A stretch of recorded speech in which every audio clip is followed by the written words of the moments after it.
Why do you think people keep getting the 60-second micro talk wrong? Wow. The pitch, the infomercial, the 60-second elevator talk. Why do I think they get it wrong? Simple, really. They're not taught how to get it right, I suppose, is the shortest and quickest answer. When you're in business, and when people first hear about elevator pitches, and you can get all sorts of things on the internet, you can read about manuals, all sorts of stuff talking about getting your pitch right, this is what you've got to do. People end up defining their pitch as one generic 30 to 60 second statement that's meant to try and attract a conversation or trying to create some sort of attraction that you're going to take that pitch to the next step. Unfortunately, it doesn't work that way, because most people come up with a very generic pitch, which fundamentally the reaction out there is because once you've heard that pitch 2 or 3 times, particularly in a regular meeting, you turn off. And in a lot of meetings, that's the core element of member engagement. Seriously? If you can't get that right, you miss out on a lot of things. And one of the primary things you miss out on is the fundamental opportunity to generate genuine, organic referrals simply by doing it correctly.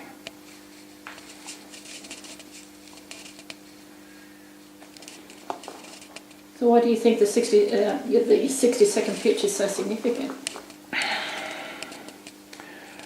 Whenever we meet people for the first time, it's really interesting. What's one of the first things we ask? Hi, how are you? My name's so-and-so. What do you do for a living? Particularly when you're in a business networking situation. Actually, when you think about it, it also happens a lot in social situations. You meet somebody who's a stranger and it simply becomes a case of, hi, haven't seen you here before. What do you do for a living? And then people go out with their, what I call the snore value proposition, where they go, oh, I'm an accountant, I do blah, blah, blah, blah, blah. Now, to be quite honest, and I'm going to ask you, does that engage you? Do you actually go, oh wow, I want to find out more about this accountant or this lawyer because they're an accountant and a lawyer? Short answer is, you're not interested. You know, because we have a frame in our head already that says, I know what a lawyer does, I know what an accountant does. And people who do that or don't train themselves up properly on how to do their pitch, or what we call them business blasts in flow, if you don't get it right, you miss huge opportunities to relate with somebody, tell a real story which will be engaging, and actually create a massive amount of attraction which allows them to then ask the next question, oh, that's fascinating, or that's fantastic, I'd like to find out more. And that happens so rarely because most people pretty much get it wrong. Can you help me with my pitch? Of course. How would you like me to help you with your pitch? Well, can you help me with my pitch? Does that require, do you offer courses, or how do you help me? All right, well, firstly, all Flow members actually do a micro course right at the very beginning. As we call it, the Relationship Success Training. And it actually gives you the framework on how to get the greatest value out of your Flow meeting. Out of that 2.5 hour training, I spend close to almost an hour to an hour and a half just on getting the pitch right. Now, I don't expect members to get everything right straight away, because you've got to unlearn a lifetime of doing it one particular way. But the reality is, if you want to get a different result, you've got to do something differently. And sometimes you need to actually learn and invest time into getting the steps right. Now, the fundamentals of getting your pitch right is, firstly, you need to identify that you're going to use a pitch on a regular basis, your business blast on a regular basis. And interestingly enough, for most businesses, every day. Every day you'll be asked, or you'll be in a social situation or a business situation or a networking situation where somebody will ask you, what do you do for a living? Notwithstanding the regular meetings or networks that you go to. So the need for it, that's a no-brainer. That's the foundation, first step. Second step is you actually need to think about your business. And this is something most people never get asked to do. One of the things that we talk about, and one of the things I ask members to do, is think of your business like a diamond, a brilliant cut diamond. Now it's interesting, you get a raw diamond with enough power you can break it. It is one of the hardest substances in the world, but it's not indestructible. However, if you cut it into the brilliant cut style, it's got 92 facets. And when it's cut in that format, not only does it create great luster, but it also strengthens the core integrity of that diamond, which means it becomes stronger and near indestructible. And that's why they use it in industrial machines and things all the time. Now, I don't expect businesses to have 92 facets, but unless you identify the facets to your business, you don't know what the core strength of your business is. If you only focus on one element over here and one element over here, your business is lopsided. It has no structural integrity. And that's a good way to think about it. You know, it's a good engineering term, but if you don't structure your business right and understand the things that underpin it and strengthen it for yourself and your customers, guess what? Somewhere along the way, your business can and will fail. And that's something a lot of businesses don't want. We don't start businesses to fail. Finding your facets and identifying them is actually quite crucial. It's something most businesses are never asked, but we ask those questions. And we expect our members to actually do some homework.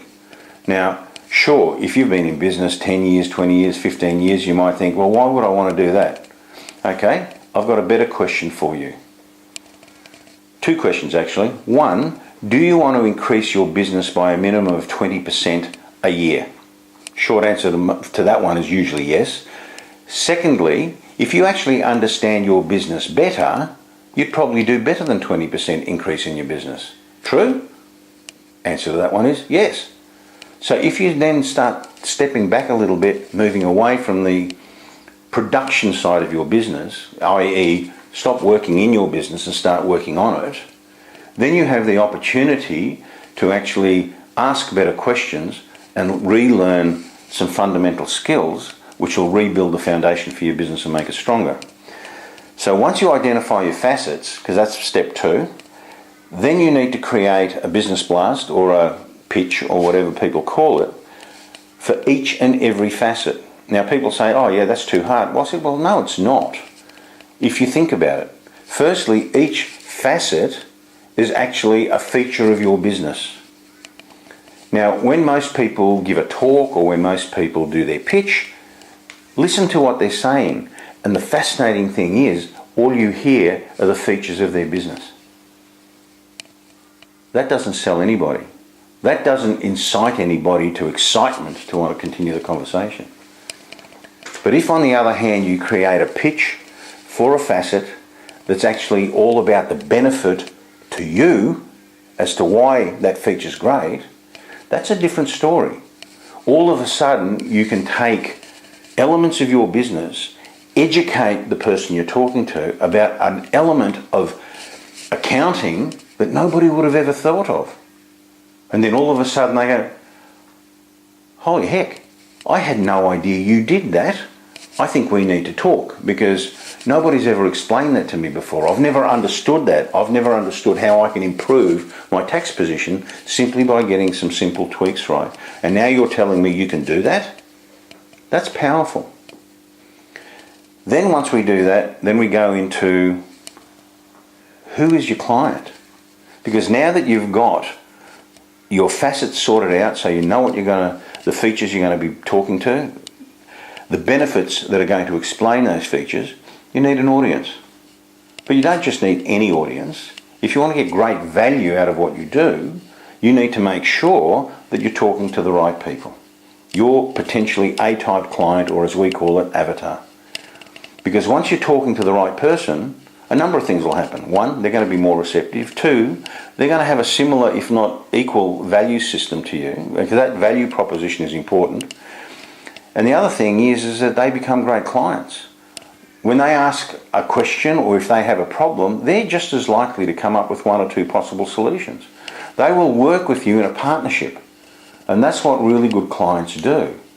They will never hassle you for the wrong reasons. They will never waste your time. And oh dear, that really, really interesting one that seems to be missing in a lot of client business relationships, yeah, they'll pay their bills and I'll pay them on time and they won't bitch, whinge or complain about it. Wow. Pretty good to have that kind of client, isn't it? And then, once we've got that rolling and you're getting your pitch right and you're getting your avatar right and you've got the fundamental process working, then we do something really counterintuitive. We get you to stop asking for your avatar or your A-type client. And you might go, that doesn't make sense. But once you start getting it right, the next step is one of the most powerful ones. Because what we then start doing is looking for influencers who can give you those A-type clients coming and going.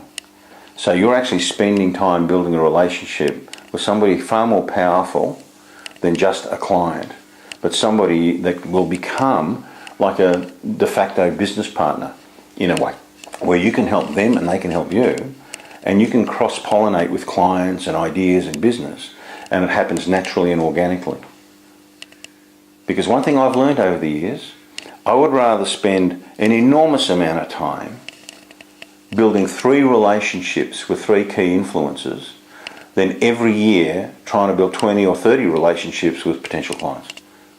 Because I tell you what, one side saves an enormous amount of time and the results are spectacular. The other side, well, it's no different to regular marketing, where you go out, you do your cold calling, make a number of appointments, make a sale, and then you keep doing the cycle all over again. Which is okay if you've got the right type of clients. And yes, eventually they will become potential referrers, influencers for you, etc., and advocates. But finding those influencers as the final step in that whole process is singularly the most powerful thing any business can do, once they get their avatar right and once they get their pitch right. So if I don't join Flow, can I still learn how to do a better business blast? Sure, actually, that's a question I generally don't get asked.